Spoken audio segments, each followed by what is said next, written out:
Hello and welcome back to another unboxing slash review. Today we're taking a look at Kingu. So, slight spoilers on the Babylonia anime and Singularity. If you don't know already, Kingu is the fake of Enkidu. So, Tiamat, I think it was? Yeah, it was Tiamat who created a fake vessel using, I think it was using Enkidu's body, in the shape of him, them. They don't really have a gender because it's a clay doll, but I think we generally go with he. But in all the events, it'll go for either he or she, whatever you want.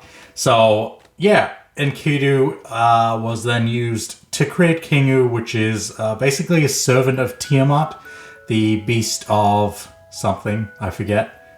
Beast 2 it was, I'm pretty sure. Because Gedia was 1 and Kiara is 3 as well as Karma. So yeah, it was 2.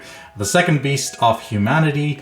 And yeah, this is basically her child using Enkidu's body. And that you can tell by the only really difference between the two of them is the eye color.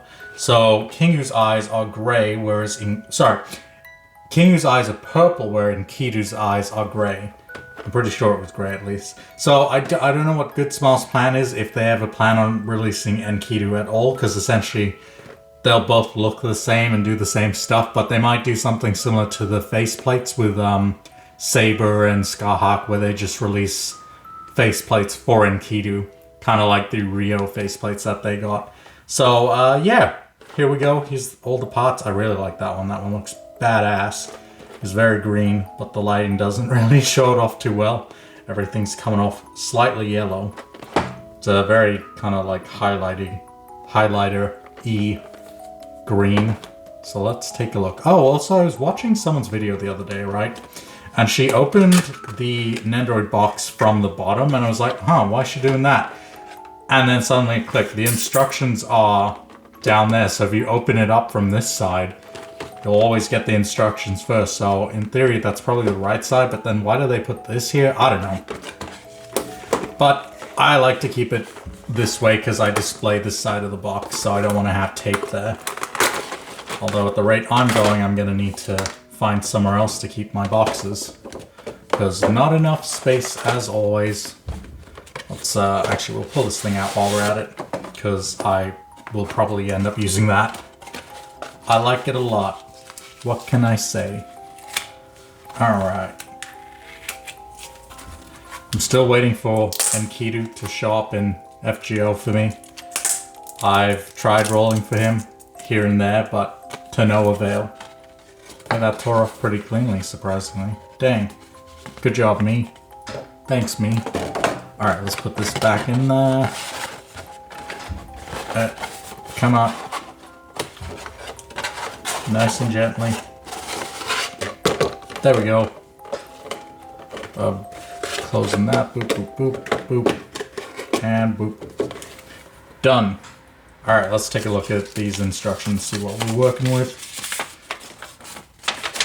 Definitely a longer one than Ritsuka. That's for sure. A lot of different effect parts. Some real cool stuff going on with his chains, that's for sure. I like me some dynamic action poses. And we'll just throw that to the side for now. Alright, well, we've got the... Well, Enkidu, if you don't know, is Enkidu Chains of the Heavens. So you've probably seen Gilgamesh use this, or at least called him out maybe once or twice.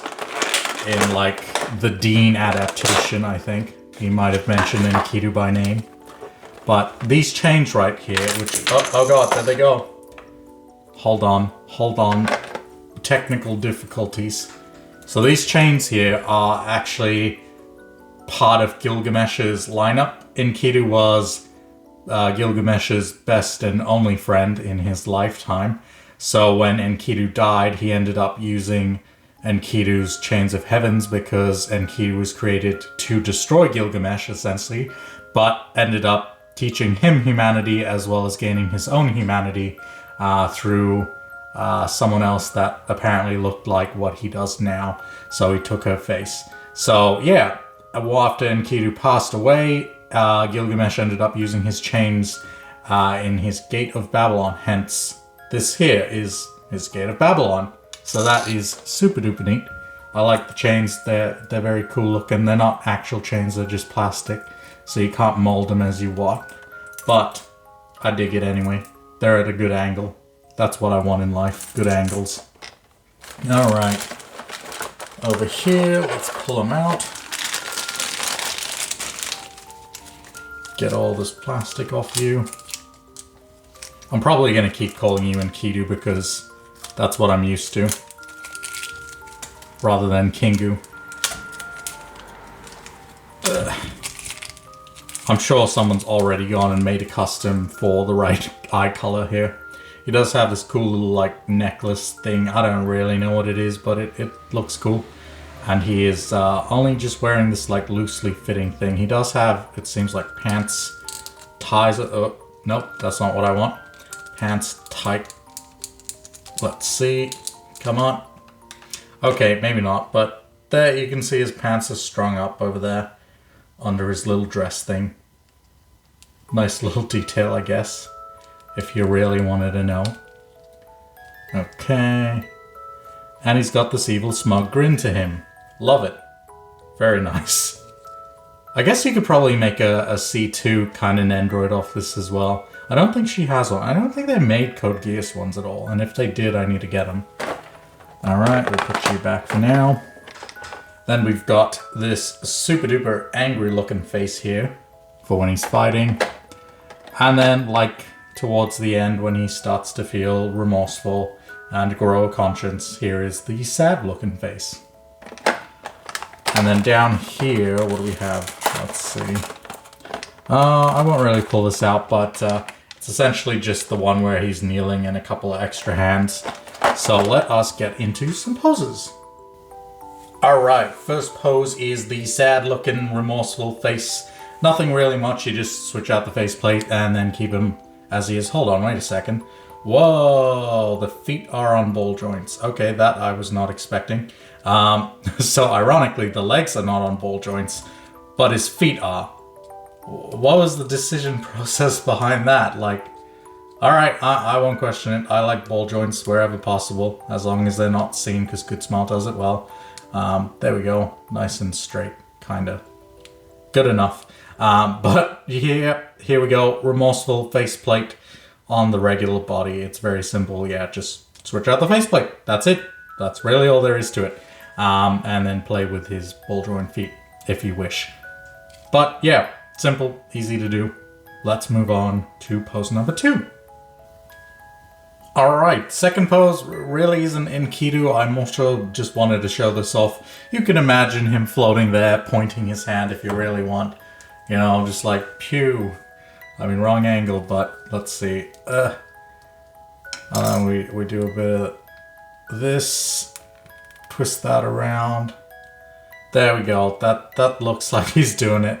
So yeah, you can put that like that there and have him floating in the air. There is a little attachment bit over there if you want to attach it to the stand to give that flying pose like in the picture does. So something like this at an angle and he's firing down. Of course, it would have been nice if you could change the tips of these, like just rotate them around. I think that would have been a nice idea, but it is what it is and I like it for what it is. Of course, yeah, you can move those around as well, broaden the range, but I think the idea is that it's supposed to be somewhat closer, so it looks like they're firing and converging on one target, if you know what I mean. Like, if it was going for someone, it would be like, shoom, and then they get smaller as they got closer. But yeah, cool concept. I like the idea. Keep up the cool effect parts for attack moves. Good Smile, you're really doing well with these. So let us move on to the final pose, which I definitely will show off properly. Alright, here we have it, the final pose for Kingu / Enkidu. This is once again making use of his Chains of the Heavens, and it is shooting out from the ground. This is pretty much, I think this was supposed to be the beginning of his Noble Phantasm, and then, you know, they kind of shoot up, whoop, hit the camera there, they then shoot up into the air, form one giant spiral, and then come crashing down to the planet. Very cool stuff. I really like the expression and the angles going on. Everything's very cool. One thing I would have changed is the chains itself. If they were made out of wire, they'd be perfect. It is a little hard to angle them at this particular way because the chains kind of go like that, but then the point that plugs in goes in that direction rather than following the end of this. So it's a little unnatural. If they had just done it like this, I could have had like a proper curve. But it works, it's fine, it'll do the trick. You just have to do a bit of fidgeting around. I'm definitely going to display him like this. He doesn't really go too far over the edge for his base. He does have one of the larger bases down here. And he is still making use of his little arm bit to keep him in place. But you barely notice it here from this angle, which is very nice. I like it a lot. It's a very dynamic, very nice pose, very reminiscent of the actual characters, so I am certainly pleased. Of course, do remember that this plastic thing here has like a little film on it, so make sure you peel that off so you can see its full effect and its full glory as bright as it can be. I would have preferred if it was printed on the other side, that way, you know, we could peel the side off that has more detail. But if you look from the bottom, it's kind of like see-through it in light, so I guess that wouldn't really work out. But it is pretty good looking overall. I'm very, very pleased indeed. Out of the Nendoroids I've opened up recently, he's definitely up there as one of my favorites because of how cool he is. So as for a score, 10 out of 10. He's got some great poses. He's got an air pose, which I love. But the ground pose is even cooler than that. He's got some good face plates. His accessories are cool. He's very dynamic and he's easy to put together. So 10 out of 10 for me, Kingu / Enkidu. You done good, kid. Now, if only you'll show up at my Caldea. But we will have to find out if he'll come by later on. He's definitely not story locked or anything, so you never know. But yeah, that is it for the video. I hope you enjoyed it. If you did, drop a like, subscribe for more Nendoroid content. We'll probably check out something new next as well, unless anyone request something. So if you do want to request something, definitely let me know in the comments down below. And with that, I will see you all in the next one. All right, bye.